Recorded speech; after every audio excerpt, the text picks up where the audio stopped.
ദൈവനാമത്തിന്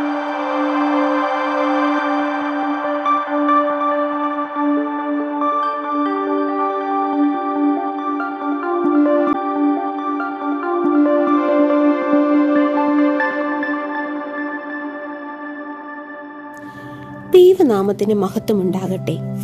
നോമ്പിന്റെ 32-ാം ദിവസമായ ഇന്ന് ധ്യാനത്തിനായി തിരഞ്ഞെടുത്തിരിക്കുന്ന വേദഭാഗം യെഹെസ്കേൽ പ്രവാചകന്റെ പുസ്തകം 18-ാം അധ്യായം 30 മുതൽ 32 വരെയുള്ള വാക്യങ്ങളാണ്.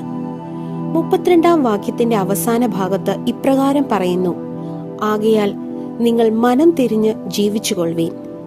നോമ്പ് ജീവന്റെ ആഘോഷം. നോമ്പ് നാളുകൾ അനുതാപത്തിന്റെയും പ്രാർത്ഥനയുടെയും രൂപാന്തരത്തിന്റെയും പുതുക്കത്തിന്റെയും നല്ല നാളുകളാണ്. ദൈവസന്നിധിയിൽ സമർപ്പിക്കുന്നതിനും ദൈവവചനത്തിൽ ആശ്രയിച്ച് വിശ്വാസയാത്രയിൽ ആത്മതപനം ചെയ്ത് രക്ഷയുടെ അനുഭവത്തിൽ മുന്നേറുന്ന നല്ല നാളുകൾ. ദൈവിക രക്ഷാ പദ്ധതിയുടെ ഭാഗമായിരുന്ന ഒരു ജനതയുടെ ജീവിത വഴികളിലെ ഇടർച്ചകളെ തിരിച്ചറിയുന്നതിനും മനം തിരിഞ്ഞ് മടങ്ങി വരുന്നതിനും ദൈവജനത്തെ പ്രവാചകൻ ക്ഷണിക്കുന്നതാണ് ധ്യാനഭാഗം. ദൈവജനം ഉൾപ്പെടുന്ന പാപവഴിയിൽ നിന്ന് മനം തിരിഞ്ഞ് ദൈവത്തിങ്കിലേക്ക് തിരികെ വരുവാനും ദൈവിക ബന്ധത്തിന്റെ പുനഃസ്ഥാപനവും ആഗ്രഹിച്ച് പ്രവാചകൻ ദൈവജനത്തിന് ദൂത് നൽകുന്നു. നോമ്പ് നാളുകൾ ദൈവത്തിങ്കിലേക്കുള്ള മടങ്ങിവരവിന്റെ നാളുകളാണ്. ധ്യാനഭാഗത്തെ മുൻനിർത്തി 2 ചിന്തകൾ പങ്കുവെച്ചുകൊള്ളട്ടെ. ഒന്നാമതായി, ദൈവത്തിങ്കിലേക്ക് തിരിയുക, ടേൺ ടു ഗോഡ്. തന്റെ ജനത്തിന്റെ മടങ്ങിവരവിനു വേണ്ടി കാത്തിരിക്കുന്ന ദൈവത്തിന്റെ മുഖമാണ് നമുക്കിവിടെ കാണാൻ സാധിക്കുന്നത്. കാത്തിരിക്കുന്ന ദൈവത്തിലേക്ക് തിരിച്ചു പോകുവാനുള്ള നല്ല അവസരമാണ് പ്രാർത്ഥനയുടെ തീക്ഷ്ണമായ ഈ നാളുകൾ. നമ്മൾ നടന്നു വരുന്ന പാതയിൽ നിന്ന് യാത്ര മാറി ക്രിസ്തുവിന്റെ പാതയിലേക്ക് യാത്ര തുടരുവാനുള്ള വലിയ അവസരം.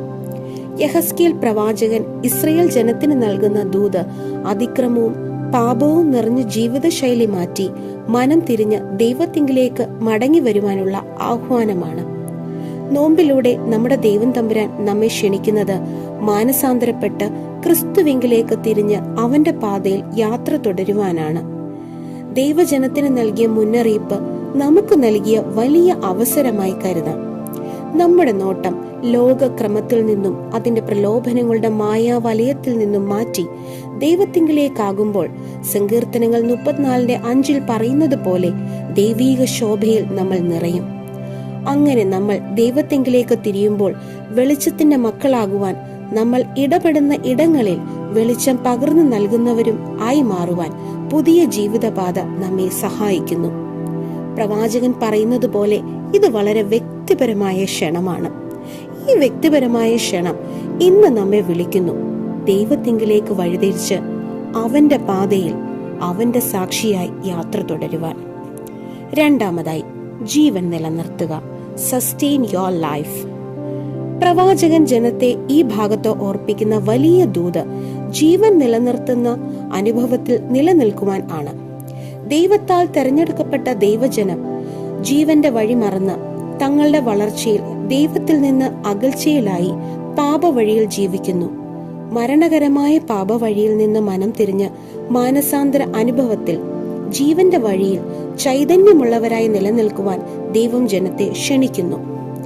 ധ്യാനഭാഗം നമ്മെ ചിന്തിപ്പിക്കുന്നു, പുറമേയുള്ള താൽക്കാലികമായ മാറ്റമല്ല ദൈവം തമ്പുരാൻ ആഗ്രഹിക്കുന്നത്, മറിച്ച് യഥാർത്ഥമായ മാനസാന്തരവും പുതുക്കവും എല്ലാ കാലത്തും നിലനിൽക്കുന്നതുമായ സമർപ്പണവുമാണ്. അനദപിച്ച് മാനസാന്തരപ്പെട്ട് ദൈവകൃപ ലഭിച്ചവർക്ക് ലഭിക്കുന്ന പുതിയ ഹൃദയവും പുതിയ ആത്മാവുമാണ്. അപ്പോൾ നോമ്പിലൂടെ നമ്മൾ എല്ലാവരും പ്രാർത്ഥനയുടെ പരിപൂർണ ആശ്രയത്തിലൂടെ കടന്നു പോകുമ്പോൾ പുതിയ ഹൃദയത്തിന്റെ ഉടമകളായി തീരുകയാണ്. പുതിയ ആത്മാവിന്റെ ശക്തി നമുക്ക് ലഭിക്കുമ്പോൾ പരിശുദ്ധാത്മാവിനാൽ നിറയപ്പെട്ട അനുഗ്രഹിക്കപ്പെട്ട ജീവിതം നയിക്കുവാൻ ഈ നാളുകൾ നമ്മെ സഹായിക്കുന്നു.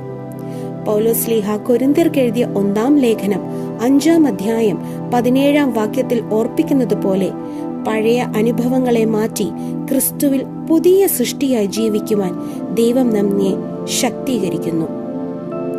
പ്രിയരെ, ദൈവത്തിങ്കിലേക്ക് നമ്മുടെ ദിശ തിരിച്ച് അവന്റെ കരുണ ലഭിച്ച് ജീവന്റെ വഴിയിൽ യാത്ര ചെയ്ത് രക്ഷയുടെ സന്തോഷ അനുഭവത്തിൽ ജീവിപ്പാൻ ഇന്നേ ദിവസം ദൈവം തമ്പുരാൻ നമ്മെ സഹായിക്കട്ടെ. നമുക്ക് പ്രാർത്ഥിക്കാം. ദൈവമേ, ഈ നോമ്പ് നാളുകൾ ഞങ്ങളുടെ പാപ സ്വഭാവം വിട്ട് ദൈവത്തിങ്കിലേക്ക് തിരിഞ്ഞ് ജീവനും ദൈവീക ചൈതന്യവുമുള്ളവരായി സാക്ഷ്യ ജീവിതം നയിച്ച് പ്രകാശം പകർന്നു നൽകുന്നവരാകുവാൻ ഞങ്ങളെ സഹായിക്കണമേ. ആമേൻ.